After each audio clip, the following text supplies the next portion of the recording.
Okay, so we want to find the value of k if this integral is equal to 1.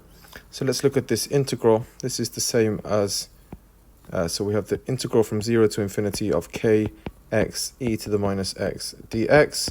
So we can pull this factor of k out the front, and we have this integral as follows, dx. So let's find this integral, and then we can solve for k. So this integral 0 to infinity x e to the minus x dx, we're going to integrate by parts. So let's write u equals x, and then u prime is going to be equal to 1, and v prime is equal to e to the minus x. So v is going to be minus e to the minus x.